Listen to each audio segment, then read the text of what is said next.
So ఈ Swachh Bharat machine వచ్చి ఇప్పుడు మనకి కరెక్ట్గా 10 ఏళ్ళు అయిపోయింది.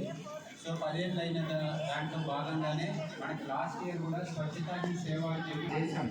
సో ఇవంతా కూడా క్లీన్గా పెట్టుకోవాలనే ఒక ముఖ్య ఉద్దేశంతో ప్రజలందరికీ కూడా స్వచ్ఛత పైన ఒక అవగాహన ఉండాలని చెప్పి స్వచ్ఛతా హీ సేవ అనేటువంటి ఒక కార్యక్రమాన్ని మన ఆంధ్రప్రదేశ్ రాష్ట్రము అలాగే సెంట్రల్ గవర్నమెంట్ కూడా మనకు ప్రవేశపెట్టాం. స్వచ్ఛతా ప్రతిజ్ఞ, ఆ ప్రతిజ్ఞ అయిపోయిన తర్వాత ఇక్కడ మన నాగరాజు అని చెప్పి వార్డు శానిటేషన్ సెక్రటరీ మీకు ఏ విధంగా ఉండాలి, స్వచ్ఛత అంటే మీరు ఇంట్లో ఏ విధంగా తడి పొడి చెత్తను వేరు చేయాలనేది మీకు ఒకసారి వివరిస్తారు.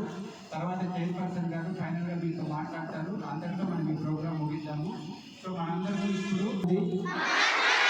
కేవలం భారతదేశ స్వతంత్రమనే కాకుండా ఆకాంక్షించారు మహాత్మా గాంధీ భారతమాతకు స్వాతంత్ర్యం కల్పించారు. ఇప్పుడు దేశాన్ని పరిశుభ్రంగా ఉంచడం ద్వారా భారతమాతకు సేవ చేయడం ప్రతిజ్ఞ చేస్తున్నాను.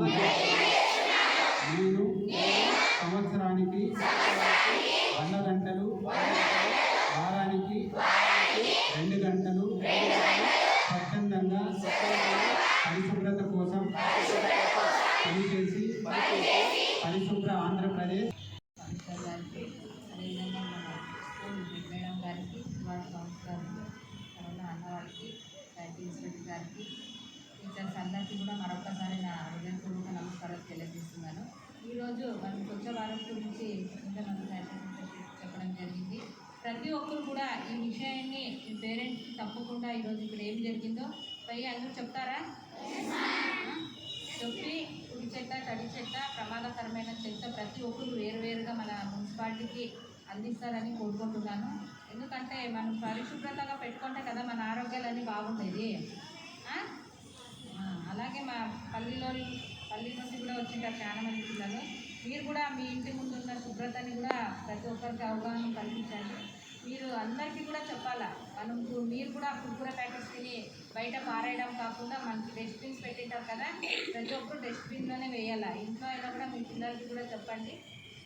పరిశుభ్రత అనేది మనం అందరూ చాలా తెలుసుకోవాల్సిన విషయం ఇది. అందుకోసమే మీకు ఈరోజు మీ స్కూల్కి వచ్చి చెప్పడం జరిగింది. ప్రతి ఒక్కరు కూడా ఈరోజు ఇక్కడ చెట్లు చూడండి ఎంత బాగా నాటారో. ఇలాగే చెట్లు ఎంత బాగా నాటారో మన స్కూలు, మన ఇల్లు, మనం చుట్టూ ఉన్న పరిసరాలను కూడా శుభ్రతను పెట్టుకుంటారా? అలాగే ఈ అవకాశం ఇచ్చినందుకు